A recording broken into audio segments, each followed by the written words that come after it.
ಕೂಡ ನಟ ಸೈಫ್ ಅಲಿ ಖಾನ್ಗೆ ಯಾರು ಚಾಕು ಇರಿದಿದ್ದ ಅಂತ ಹೇಳಿ CCTV ಫುಟೇಜ್ ಸಿಕ್ಕಿತ್ತು. ಯಾರನ್ನ ಅರೆಸ್ಟ್ ಮಾಡ್ಕೊಂಡು ಬಂದರು. ಇದೇನು ಒಂದನೇ ಅರೆಸ್ಟ್ ಅಲ್ಲ, ಇದು ಹೆಚ್ಚು ಕಡಿಮೆ ಇದು ಇಬ್ಬರನ್ನ ಮೂರನ್ನ ವಿಚಾರಣೆ ಮಾಡಿದ್ಮೇಲೆ ಇವನೇ ಇರಿದಿದ್ದ ಅಂತ ಹೇಳಿ ಒಬ್ಬನ್ನ ಕರ್ಕೊಂಡು ಬಂದು ಕೂರಿಸಿದ್ದಾನೆ. ಇದು ಒತ್ತಡಕ್ಕೆ ತಂದು ಕೂರಿಸ್ಕೊಂಡ್ಬಿಟ್ರಾ, ಇವ್ರಿಗೆ ಆ ಕ್ಲಾರಿಟಿ ಇರಲಿಲ್ವಾ ಅಥವಾ ನಿಜವಾಗ್ಲೂ ಅವನೇನ ಎನ್ನುವುದರ ಬಗ್ಗೆನೇ ಇದೀಗ ದೊಡ್ಡ ಅನುಮಾನ ಶುರುವಾಗ್ಬಿಟ್ಟಿದೆ. ಅಂದರೆ ಸೈಫ್ ಅಲಿ ಖಾನ್ಗೆ 6 ಬಾರಿ ಇರಿದಿದ್ದಂಥ ಆರೋಪಿ ಅಂತ ಕರ್ಕೊಂಡು ಬಂದು ಕೂರಿಸ್ಕೊಂಡಿದ್ದಾರಲ್ಲ, ಅವನೇ ಅಲ್ಲ ಅಂತ.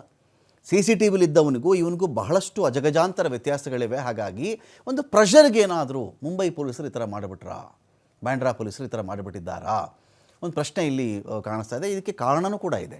CCTVಯಲ್ಲಿ ಕಂಡವನಿಗೂ ಅರೆಸ್ಟ್ ಮಾಡಿದಂಥ ವ್ಯಕ್ತಿಯ ಫೋಟೋಗಳನ್ನು ನೀವು ಎರಡನ್ನೂ ಪಕ್ಕ ಇಟ್ಟುಬಿಟ್ರೆ, ನೋಡಿ ಇದೇ ಫೋಟೋ ಹೇಳೋದು ನಾವಿಲ್ಲಿ, ನೀವು ಚೆಕ್ ಮಾಡ್ಕೊಳ್ಳಿ. ಇದು ಎಲ್ಲ ಈ ಥರದೊಂದು ಚೆಕ್ ಮಾಡ್ಕೊಬೇಕಾದಾಗ ಇಲ್ಲಿ ನೋಡಿ ಆ ವ್ಯಕ್ತಿಯನ್ನು ನೋಡಿ, ಅವನಿಗೂ ಅವನ ಕಣ್ಣುಗಳಿಗೂ ಅವನ ಮೂಗಿಗೂ ಅವನ ಮುಖ ಚಹರೆಗೂ ಅಥವಾ ಅವನ ಒಂದು ಕಣ್ಣುಗಳಿಗೂ ಆ ಕೂದಲುಗಳಿಗೂ ಎಷ್ಟೊಂದು ವ್ಯತ್ಯಾಸ ಇದೆ. ಆಯ್ತಪ್ಪ ಏನೋ ಚೇಂಜ್ ಮಾಡ್ಕೊಂಬಿಟ್ಟ ಅಂತ ಅಂದ್ಕೊಳ್ಳೋಣ, ಕೂದಲಿಗೇನೋ ಬಣ್ಣ ಹಾಕ್ಕೊಂಬಿಟ್ಟ, ಏನೋ ಒಂದಷ್ಟು ಚೇಂಜ್ ಮಾಡಿಬಿಟ್ಟ ಅಂತ ಕನ್ಸಿಡರ್ ಮಾಡಿದ್ರೂ ಕೂಡ ನಿಮಗೆ ಎಲ್ಲೆಲ್ಲಿಯೂ ಇವನಿಗೂ ಅವನಿಗೂ ಹೋಲಿಕೆ ಸಿಗ್ತಾ ಇಲ್ಲ. ವಿಶೇಷವಾಗಿ ನೀವು ಮೂಗನ್ನು ಚೆಕ್ ಮಾಡ್ಕೊಂಬಿಟ್ರು ಕೂಡ ಅಷ್ಟೇ, ಅವನ ಮೂಗಿಗೂ ಇವನ ಮೂಗಿಗೂ ಬಹಳಷ್ಟು ವ್ಯತ್ಯಾಸ ಕಾಣಿಸ್ತಾ ಇದೆ.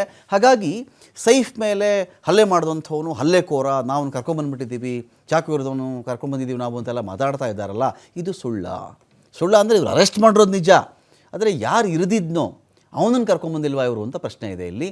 CCTVಲಿರ್ತಕ್ಕಂಥ ವ್ಯಕ್ತಿಗೂ ಇವ್ರು ಕರ್ಕೊಂಡು ಬಂದಿರತಕ್ಕಂಥ ವ್ಯಕ್ತಿಗೂ ಅಜಗಜಾಂತರ ವ್ಯತ್ಯಾಸಗಳಿದೆ, ಮ್ಯಾಚ್ ಆಗ್ತಾ ಇಲ್ಲ. ಇಬ್ಬರ ಮುಖಚರ್ಯೆ ಕೂಡ ಚೇಂಜ್ ಇದೆ. ಇವನಲ್ವಾ ಅಂತ, ಅವನಲ್ವೇ ಅಲ್ವಾ ಅಂತ. ಸೊ ಇಂಥ ಒಂದು ಅನುಮಾನ ಕಾಡಿಸ್ತಾ ಇದೆ ಇಲ್ಲಿ.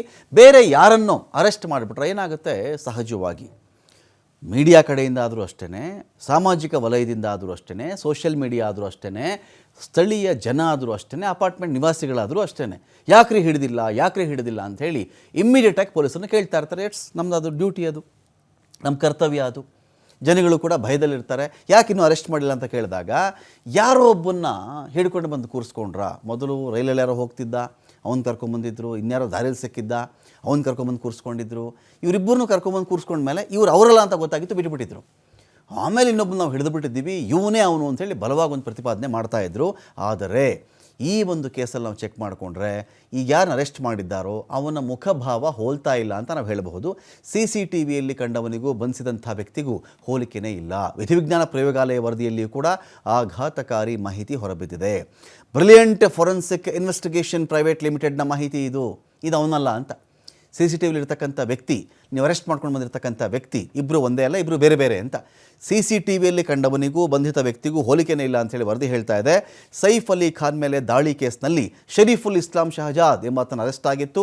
ಜನವರಿ 19ನೇ ತಾರೀಕು ಶರೀಫುಲ್ ಇಸ್ಲಾಂನನ್ನು ಪೊಲೀಸರು ಅರೆಸ್ಟ್ ಮಾಡ್ಕೊಂಡು ಬಂದಿದ್ದರು. ಸೈಫ್ ಕೇಸ್ನಲ್ಲೀಗ ಹಲವು ಅನುಮಾನಗಳಿಗೆ ಇದೀಗ ಈ ಒಂದು ವರದಿ ಎಡೆ ಮಾಡಿಕೊಡ್ತಾ ಇದೆ. ಪ್ರಶ್ನೆ ಏನು ಅಂತ ಹೇಳಿದ್ರೆ, ಆಯ್ತಪ್ಪ ಈಗ ಸೈಫ್ ಅಲಿ ಖಾನೇ ಆಚೆ ಬಂದಿದ್ದಾರೆ, ಡಿಸ್ಚಾರ್ಜ್ ಆಯಿತು, ಮನೆಯಲ್ಲಿ ಅರೆಸ್ಟ್ ಮಾಡ್ತಾ ಇದ್ದಾರೆ, ಅವ್ರನ್ನ ಕರೆಸಿ ನೀವು ಕೇಳಿಬಿಟ್ರೆ, ಅಥವಾ ಈಗ ಬಂಧಿಸಿರ್ತಕ್ಕಂಥ ವ್ಯಕ್ತಿ ಫೋಟೋ ತೊಗೊಂಡೋಗಿ ಸೈಫ್ ಅಲಿ ಖಾನ್ಗೆ ತೋರಿಸ್ಬಿಟ್ರೆ, ಅಥವಾ ವಾಟ್ಸಪ್ ಮಾಡಿ ನೀವೇನೋ ಒಂದು ಕಮ್ಯುನಿಕೇಷನ್ನು ಆ ಸೈಫ್ ಅಲಿ ಖಾನ್ಗೆ ಅದನ್ನು ಕಳಿಸ್ಬಿಟ್ರೆ, ನೀವು ಸೈಫ್ ಅಲಿ ಖಾನ್ಗೆ ಕ್ಲಾರಿಟಿ ಇರುತ್ತೆ, ನನಗೆ ಯಾರು ಹೊಡೆದ, ಯಾರು ಬಡ್ದ, ನನಗೆ ಯಾರು ಚಾಕುಲ್ ತಿವಿದ. ಸುಮಾರು ಒಂದೊಂದು 6 ನಿಮಿಷ 7 ನಿಮಿಷ 10 ನಿಮಿಷಗಳ ಕಾಲ ಸೆಣಸಾಟ ನಡೆದಿರುತ್ತಲ್ಲ, ಅಲ್ಲಿ ಏನು ತಮಾಷೆ ಮಾತಾ?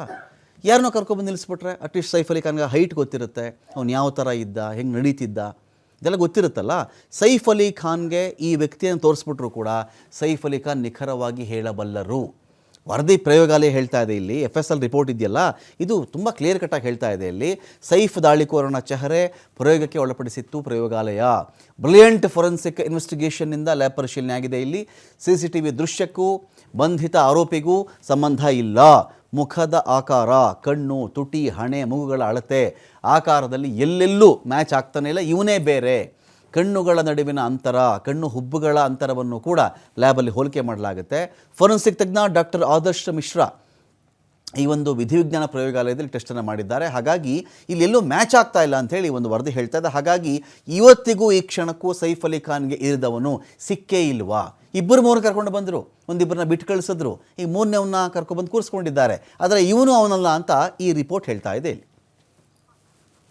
ಡೀಟೇಲ್ಸ್ ಕೊಡಲಿಕ್ಕೆ ಇದೀಗ ಸಂತೋಷ್ ರಾಥೋಡ್ ಇದ್ದಾರೆ. ಸಂತೋಷ್ ರಾಥೋಡ್, ಅಲ್ಲ ಏನು ಕಥೆ ಇದು ಅಂಥೇಳಿ, ಈಗ ಯಾರನ್ನೋ ಕರ್ಕೊಬಂದು ಕೂರಿಸ್ಬಿಟ್ಟು ಹಿಡಿದ್ಬಿಟ್ವಿ ಅಂಥೇಳಿ ಸುಖ ಸುಮ್ಮನೆ ಇವರು ಮಾತಾಡ್ತಾ ಇದ್ದಾರಾ, ಯಾವ್ದಾರ ಒತ್ತಡಕ್ಕೆ ಒಳಗಾಗಿ ಹಿಡಿದಂತೆ ಅರೆಸ್ಟ್ ಮಾಡದಂತೆ ತೋರಿಸಲಾಗ್ತಾ ಇದೆಯಾ? ಯಾರಿಗೆ ಆಗಲಿ ಇದಕ್ಕೇನು ಒಂದು ಲ್ಯಾಬೇ ಬೇಕಾಗಲ್ಲ ಅನಿಸುತ್ತೆ ಸಂತೋಷ್. ಈ ಎರಡು ಫೋಟೋಗಳ ನಡುವಿನ ಹೋಲಿಕೆಗೆ ಲ್ಯಾಬು ಕೊಟ್ಟಿದ್ದಾರೆ, ರಿಪೋರ್ಟ್ ಬಂದಿದೆ ಸರಿ, ಬರಿಯ ಕಣ್ಣೋಟಕ್ಕೇನೆ ಇದೇನು ಅವನೇ ಬೇರೆ ಥರ ಇದ್ದಾನೆ ಇವನೇ ಬೇರೆ ಥರ ಇದ್ದಾನೆ ಅಂತ ಅನಿಸ್ಬಿಡುತ್ತೆ, ಯಾರಿಗಾದರೂ ಅನಿಸುತ್ತೆ. ಇದು ಲ್ಯಾಬ್ ರಿಪೋರ್ಟ್ ಕೂಡ ಅದನ್ನೇ ಹೇಳ್ತಾ ಇದೆಯಲ್ಲ, ಯಾಕಿಂತ ಆ ಥರ ಯಾರನ್ನೋ ಕರ್ಕೊಂಡು ಬಂದು ಏನಾಗುತ್ತೆ, ಈ ಥರದ್ದು ಪ್ರಸಾರ ಆಗುತ್ತೆ, ಆಚೆ ಬರುತ್ತೆ. ಈಗ ಮುಂಚೆನೂ ಇಬ್ಬರನ್ನ ಕರ್ಕೊಂಡು ಬಂದಿದ್ರು, ಸಮಾಜದಲ್ಲಿ ಅವನ ಪರಿಸ್ಥಿತಿ ಏನಾಗುತ್ತೆ, ಅವ್ನು ಮಾಡಿರಲ್ಲ ಪಾಪ, ಅವನದೇನೋ ಜೀವನ, ಅವ್ನ ಕೆಲಸದಲ್ಲೇನೋ ಇರ್ತಾನೆ, ನೋಡಿದ್ರಲ್ಲ ಇವನೇ ಅಂತ ಮಾತಾಡೋಕ್ಕೆ ಶುರು ಮಾಡಿಬಿಡ್ತಾರೆ. ಈಗ ಯಾರನ್ನೋ ಕರ್ಕೊಂಡು ಬಂದಿದ್ದಾರೆ, ಮ್ಯಾಚ್ ಆಗ್ತಿಲ್ಲ ಅಂತ FSL ರಿಪೋರ್ಟ್ ಹೇಳ್ತಾ ಇದೆ. ಸೊ ಯಾಕೆ ಮುಂಬೈ ಪೊಲೀಸರು ಇಷ್ಟು ಅರ್ಜೆನ್ಸಿಲಿ ಕರ್ಕೊಂಡು ಬಂದಿರೋದು ಯಾಕೆ ಇವನ್ನ ಅಂತ? ರಮಾಕಾಂತ್, ಸೈಫ್ ಅಲಿ ಖಾನ್ ಅವರ ಮೇಲೆ ಆದಂತಹ ಮಾರಣಾಂತಿಕ ಹಲ್ಲೆಗೆ ಸಂಬಂಧಪಟ್ಟಂತೆ ಒಂದು ಕ್ಷಣ ಇಡೀ ಬಾಲಿವುಡ್ ಸೇರಿದಂತೆ ಮುಂಬೈಯಲ್ಲಿ ವಾಸ ಮಾಡ್ತಾ ಇರುವಂತಹ ಪ್ರತಿಯೊಂದು ಉದ್ಯಮಿಗಳು ಕೂಡ ಬೆಚ್ಚಿ ಬಿದ್ದುಬಿಟ್ಟಿದ್ರು. ಅದಾದ ನಂತರ ಪೊಲೀಸರ ಮೇಲೆ ಒಂದು ಬಹುದೊಡ್ಡದಾಗಿರುವಂತಹ ಒತ್ತಡ ಕ್ರಿಯೇಟ್ ಆಗುತ್ತೆ. ಪೊಲೀಸರ ಮುಂದೆಯೂ ಕೂಡ ಒಂದು ಬಹಳಷ್ಟು ದೊಡ್ಡದಾಗಿರುವಂತಹ ಚಾಲೆಂಜ್ ಕೂಡ ಇರುತ್ತೆ. ಯಾಕಂದರೆ ಆರೋಪಿ ಯಾರು, ಏನು, ಎತ್ತ ಅನ್ನುವಂಥದ್ದು ಗೊತ್ತಾಗೋದಿಲ್ಲ. ಕೆಲವೇ ಸೆಕೆಂಡ್ಗಳು, 2-3 ಸೆಕೆಂಡ್ಗಳ ಒಂದು ವಿಡಿಯೋ ಕ್ಲಿಪ್ ಸಿಗುತ್ತೆ. ಇದರ ಮೂಲಕವಾಗಿ ಆರೋಪಿಯನ್ನು ಅರೆಸ್ಟ್ ಮಾಡಬೇಕಾಗುತ್ತೆ. ಯಾವಾಗ ಸೈಫ್ ಅಲಿ ಖಾನ್ ಅವರ ಮನೆಯಲ್ಲಿ ಇದ್ದಂತಹ ಕೆಲವರು ಸಹಾಯ ಮಾಡಿರಬಹುದು ಅನ್ನುವಂತಹ ಅನುಮಾನದ ಮೇಲೆ ಅವರನ್ನು ವಿಚಾರಣೆ ಮಾಡಲಾಗುತ್ತೆ. ಅವರು ಕೂಡ ಹೆಲ್ಪ್ ಮಾಡಿಲ್ಲ ಅನ್ನುವಂತಹ ಒಂದು ವಿಚಾರ ಇಲ್ಲಿ ಗೊತ್ತಾಗುತ್ತೆ. ಇದು ಗೊತ್ತಾದ ನಂತರ ಈಗ ಒಂದು ಫಾರೆನ್ಸಿಕ್ ಲ್ಯಾಬ್ ರಿಪೋರ್ಟ್ ಬರ್ತಾ ಇದೆ. ಬ್ರಿಲಿಯಂಟ್ ಫಾರೆನ್ಸಿಕ್ ಲ್ಯಾಬ್ ರಿಪೋರ್ಟ್ ಕೊಡ್ತಾ ಇರುವಂತಹ ಈ ಲ್ಯಾಬ್ ರಿಪೋರ್ಟನ್ನು ನೋಡ್ತಾ ಇದ್ದಾಗ ಒಂದು ಕ್ಷಣ ಬೆಚ್ಚಿ ಬೀಳಿಸ್ತಾ ಇದೆ. ಯಾಕಂದರೆ ಪೊಲೀಸರು 30 ತಂಡಗಳನ್ನು ರಚನೆ ಮಾಡಿಕೊಂಡು ತರಾತುರಿಯಲ್ಲಿ ಇನ್ವೆಸ್ಟಿಗೇಷನ್ ಅನ್ನು ಕೈಗೆತ್ತಿಕೊಳ್ತಾರೆ. ಅದೇ ರೀತಿಯಾಗಿ 2 ಆರೋಪಿಗಳನ್ನು ಅರೆಸ್ಟ್ ಮಾಡ್ತಾರೆ. ಅದರಲ್ಲಿ ಒಬ್ಬ ಆರೋಪಿ ಈತನೇ ಅಂತ ಖಚಿತಪಡಿಸುವಂತಹ ಕೆಲಸವನ್ನು ಕೂಡ ಪೊಲೀಸರು ಮಾಡ್ತಾರೆ. ಅದಾದ ನಂತರ ಆತನನ್ನು ವಿಚಾರಣೆ ಮಾಡಿದಾಗ ಆತನು ಅಲ್ಲ ಅನ್ನುವಂತಹ ವಿಚಾರ ಗೊತ್ತಾಗುತ್ತೆ. ಆತನನ್ನು ಬಿಟ್ಟು ಇದೀಗ ಶರೀಫ್ ಅನ್ನುವಂತಹ ಒಬ್ಬ ವ್ಯಕ್ತಿಯನ್ನು ಅರೆಸ್ಟ್ ಮಾಡಲಾಗುತ್ತೆ. 2 ದಿನಗಳ ಹಿಂದೆ ಆರೋಪಿಯನ್ನು ಅರೆಸ್ಟ್ ಮಾಡಲಾಗುತ್ತೆ. ಅರೆಸ್ಟ್ ಮಾಡಿದಂತಹ ಪೊಲೀಸರು ಇದಕ್ಕೆ ಸಂಬಂಧಪಟ್ಟಂತೆ ಈತನೇ ಆರೋಪಿ ಅಂತ ಹೇಳ್ತಾ ಇದ್ದಾರೆ. ಆದರೆ ಈತನೇ ಆರೋಪಿ ಅನ್ನುವಂಥದ್ದನ್ನು ಈವರೆಗೂ ಕೂಡ ಸೈಫ್ ಅಲಿ ಖಾನ್ ಅವರು ಅದನ್ನು ಪುಷ್ಟೀಕರಿಸಿಲ್ಲ. ಮತ್ತೊಂದೆಡೆ ಈಗ ಕೊಡ್ತಾ ಇರುವಂತಹ ಫಾರೆನ್ಸಿಕ್ ಲ್ಯಾಬ್ ರಿಪೋರ್ಟನ್ನು ನಾವು ನೋಡಿದಾಗ ಇದರಲ್ಲಿ ಆ ವ್ಯಕ್ತಿನೇ ಅಲ್ಲ ಅನ್ನುವಂಥದ್ದೇನು ಬರ್ತಾ ಇದೆ. ಇದು ಎಲ್ಲ ಒಂದೆಡೆ ಪೊಲೀಸರು ಒತ್ತಡಕ್ಕೆ ಏನಾದರೂ ಬೇರೆ ವ್ಯಕ್ತಿಯನ್ನು ಅರೆಸ್ಟ್ ಮಾಡಿದ್ರ ಅನ್ನುವಂತಹ ಪ್ರಶ್ನೆ ಒಂದೆಡೆ ಎಡೆ ಮಾಡಿ ಕೊಡ್ತಾ ಇದ್ರೆ, ಮತ್ತೊಂದೆಡೆ ಈ ತನಿಖೆ ಏನು ನಡೀತು, ಈ ತನಿಖೆಯ ಮೇಲೂ ಕೂಡ ಸಾಕಷ್ಟು ಪ್ರಶ್ನೆಗಳನ್ನು ಎತ್ತುತ್ತಾ ಇದೆ. ಯಾಕಂದರೆ ಯಾರಾದರೂ ಒಬ್ಬ ವ್ಯಕ್ತಿ ಅಮಾಯಕನಾಗಿದ್ದರೆ ಆತನನ್ನು ಏನಾದರೂ ಸಿಗಿಸುವಂತಹ ಒಂದು ಪ್ರಯತ್ನಗಳಾದರೂ ಕೂಡ ಸಾಕಷ್ಟು ಪ್ರಶ್ನೆಗಳಾಗುತ್ತೆ. ಯಾಕಂದರೆ ಈ ಒಂದು ಪ್ರಕರಣದಲ್ಲಿ ಮೊದಲಿಗೆ ಇಬ್ಬರನ್ನು ಏನು ಅರೆಸ್ಟ್ ಮಾಡಲಾಗಿತ್ತು, ಅವರ ಜೀವನ ಏನು ಎತ್ತ, ಯಾಕಂದರೆ ಸಮಾಜ ಅವರನ್ನು ನೋಡುವಂತಹ ದೃಷ್ಟಿಕೋನನೇ ಬೇರೆ ಇರುತ್ತೆ. ಹೀಗಾಗಿ ಇಲ್ಲಿ ಸಾಕಷ್ಟು ಪ್ರಶ್ನೆಗಳಾಗ್ತಾ ಇದೆ. ಇನ್ನು ಮತ್ತೊಂದೆಡೆ ಈ ಫಾರೆನ್ಸಿಕ್ ಲ್ಯಾಬ್ ರಿಪೋರ್ಟನ್ನು ನಾವು ನೋಡ್ತಾ ಹೋದಾಗ ಬಾಡಿಯ ಸುತ್ತಳತೆ, ಅದೇ ರೀತಿಯಾಗಿ ಆತನ ಹೈಟು, ವೇಟು, ಮಗದೊಂದು ಆತನ ಮುಖ ಚೆಹರೆ ಏನಿದೆ, ಇದಕ್ಕೆ ಸಂಬಂಧಪಟ್ಟಂತೆ ಸರಿಸುಮಾರು 12 ಪಾಯಿಂಟ್ಗಳನ್ನು ಅವರು ನೋಟ್ ಡೌನ್ ಮಾಡಿದ್ದಾರೆ. ಯಾಕಂದರೆ ಆ ಮುಖ ಚೆಹರೆ ಏನು CCTVಯಲ್ಲಿ ರೆಕಾರ್ಡ್ ಆಗಿದೆ. ಮತ್ತೊಂದೆಡೆ ಆರೋಪಿಯನ್ನು ಈಗೇನು ಶರೀಫ್ ಅನ್ನುವಂತಹ ಆರೋಪಿಯನ್ನು ಅರೆಸ್ಟ್ ಮಾಡಿದ್ದಾರೆ.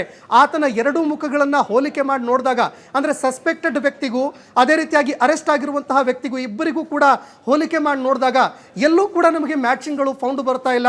ಅದು ತುಟಿಯಾಗಿರಬಹುದು, ಮೂಗಾಗಿರಬಹುದು, ಅಥವಾ ಹಣೆಪಟ್ಟಿ ಆಗಿರಬಹುದು.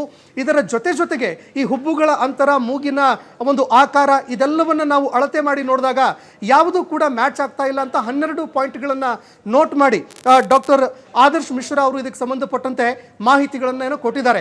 ಆದರೆ ಇದಕ್ಕೆ ಸಂಬಂಧಪಟ್ಟಂತೆ DGP ಅವರಿಗೆ ನಾನು ಮಾಹಿತಿ ಕೊಡೋದಕ್ಕೆ ಅಂತ ಪ್ರಯತ್ನ ಪಟ್ಟಾಗ DGP ಅವರು ಸರಿಯಾಗಿ ರೆಸ್ಪಾಂಡ್ ಮಾಡ್ತಾ ಇಲ್ಲ ಅನ್ನುವಂತಹ ಆರೋಪವನ್ನು ಕೂಡ ಅವರು ಮಾಡ್ತಾ ಇದ್ದಾರೆ. ಹೀಗಾಗಿ ಯಾವಾಗ ಸೈಫ್ ಅಲಿ ಖಾನ್ ಅವರು ಇದೇ ವ್ಯಕ್ತಿ ನನ್ನ ಮೇಲೆ ಹಲ್ಲೆ ಮಾಡಿದ್ದಾನೆ ಅನ್ನುವಂಥದ್ದನ್ನು ಖಚಿತಪಡಿಸುವವರೆಗೆ ಇದೆಲ್ಲವೂ ಕೂಡ ಸಸ್ಪೆಕ್ಟೆಡ್ ಅಂತ ಹೇಳ್ಬಹುದು. Ramakant, thank you Santosh.